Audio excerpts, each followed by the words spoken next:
What is good? What is up? It's Jordan or Texans Thoughts, and I'm back with another film breakdown. Y'all wanted to see a Vikings recap, so I got you. We're going to look at what went wrong with the run defense, Watson's decision making, the deep passing game, and more. Now that Bill O'Brien is gone, it seems like there's more meaning to the rest of the season, and it's important for us to figure out what this team needs to improve on going forward. So if you enjoy, hit the like button for Bill O'Brien getting fired, subscribe for more content, and comment down below your thoughts on the video. Now, let's break down the film between the Texans and the Vikings, because the film don't lie. So let's start off with the run D, and let's first see how we've been able to play the run well.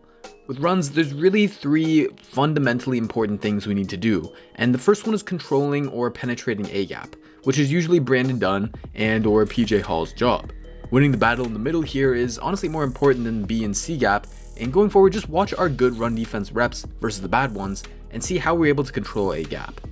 Dunn, he hasn't been horrible, but he hasn't been consistent enough this year, and PJ Hall has had more flashes of being disruptive. The issue with Dunn is he doesn't get off blocks enough to make a play. He doesn't hold ground on double teams either, and getting easily washed down the line. This issue is compounded with the second biggest fundamental thing we need to do to stop the run, and that's for our Mike linebacker to be unblocked or to get off blocks himself. Far too often, offensive linemen are able to reach our linebackers at the second level, and there's only so many times B-Mac and Zach can shed their blocks.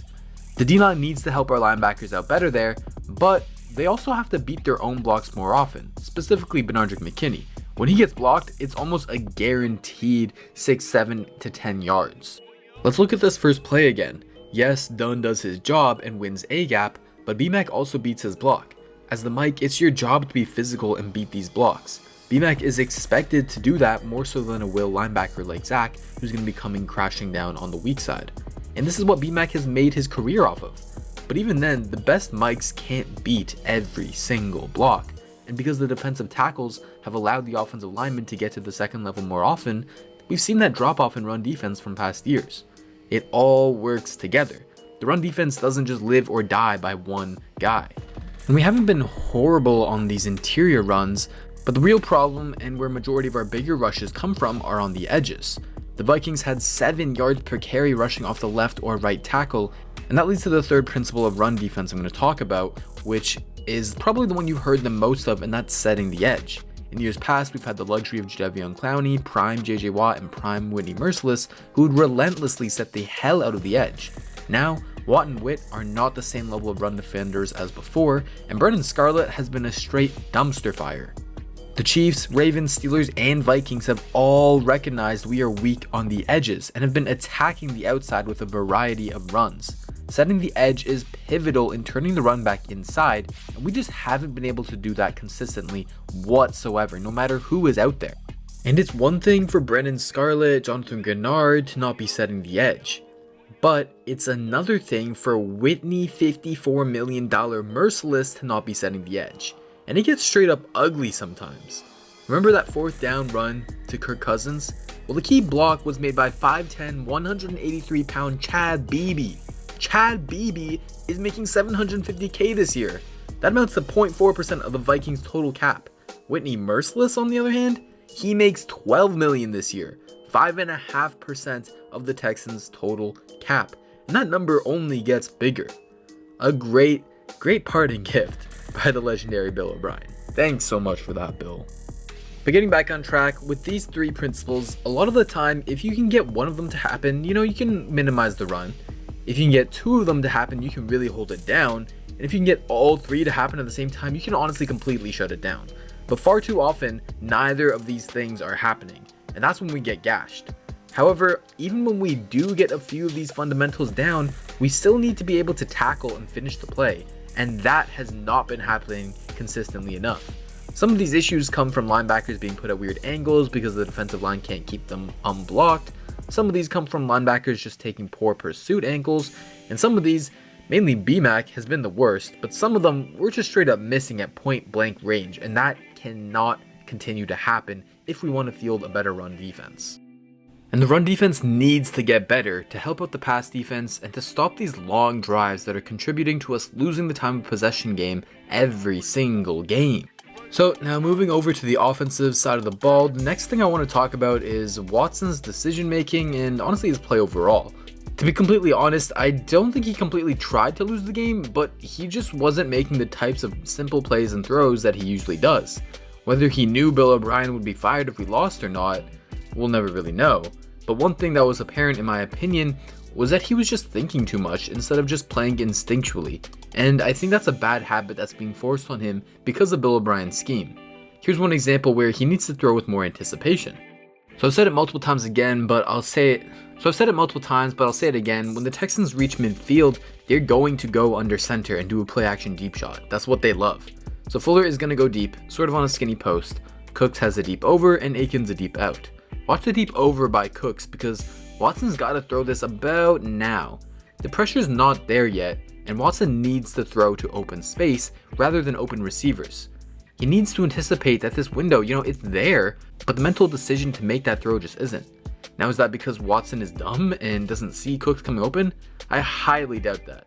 Or is it because Bill O'Brien's scheme is so mentally demanding, it forces the quarterback to process so many things at once that it becomes harder to make split-second reads? Another example of throwing with anticipation was on that third down from earlier. Yeah, he could have scrambled for the first, but the best option in my opinion was Aikens on this dig.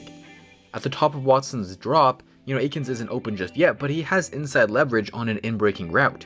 And that is enough to throw someone open in the NFL. That's all you need. Watson even looks at him, but decides otherwise. Now, is that poor decision making or poor coaching? We'll never know for sure. I want to hear what you think though. Talking about play calling though really quickly, there were two specifically versus the Vikings that were maddening to me. Bill O'Brien gets too cute here. There's going to be a dummy motion, then play action fake, and a roll it to the right. The problem is that the two main routes are going to the left. At this point, it's just not smart to ask Watson to make a throw across his body when rolling out to the right.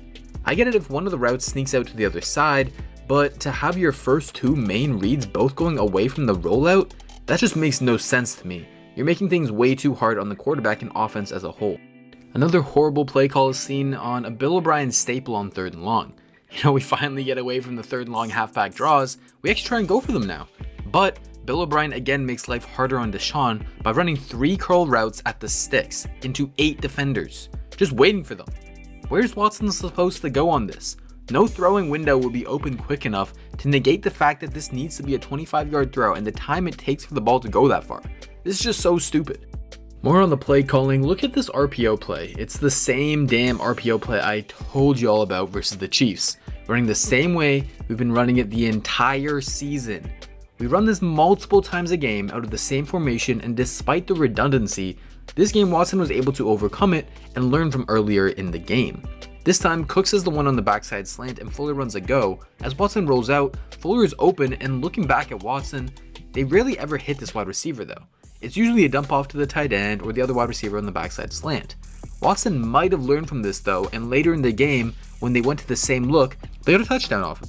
Look how literally everything else about the offensive side of the play is the same, but this time Watson sees Fuller and hits him for 6. Now like I said, it's very possible that Watson noticed this from earlier and learned from it, but I also have another theory that I don't know entirely if it's true or not, but let me explain. So my theory is that his reads on this are dictated by the coverage that the Vikings are in. Here they are in single high, and thus there's a bigger gap in the seam area of the field, opening up an easier throw to Fuller. So in Bill O'Brien's scheme, he could be telling, okay, if you have this look against single high, your reads are boom, boom, boom.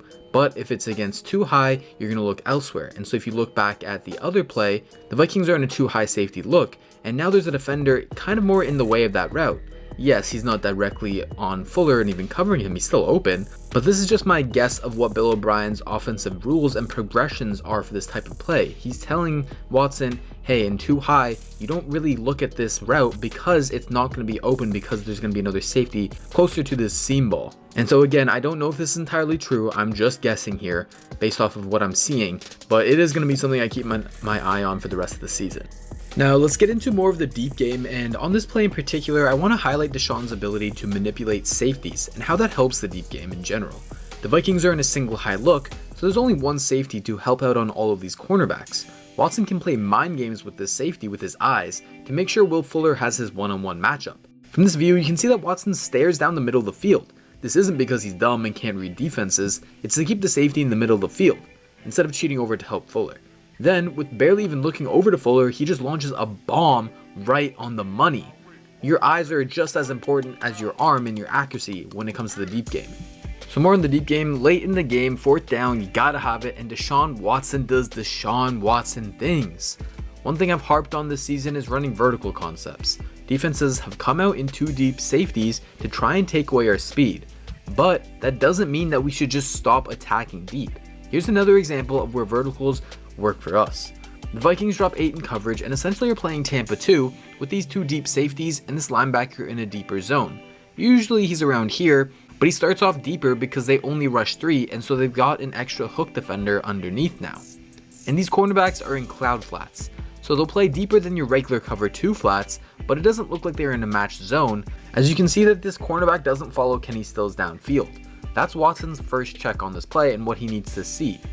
Then he needs to check the safety. If the safety cheats over to Kenny, he can't go there. But you can see the beauty of verticals here. The safety gets dragged down, just one simple slide down to guard Fuller, and that's all it takes. You can even see Watson's throwing motion. It perfectly coincides with when the safety slides down. That's when he can make the throw to Stills.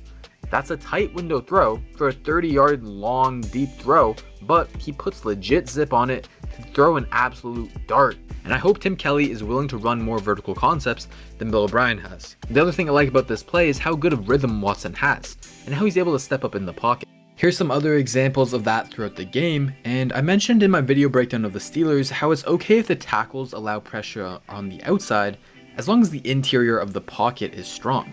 It gives Watson space to step up into, and when he can hit the top of his drop and then step up into his throw, he's on time, in rhythm, and has more velocity on the ball as well. This is just beautiful football, and something we drastically need more of going forward.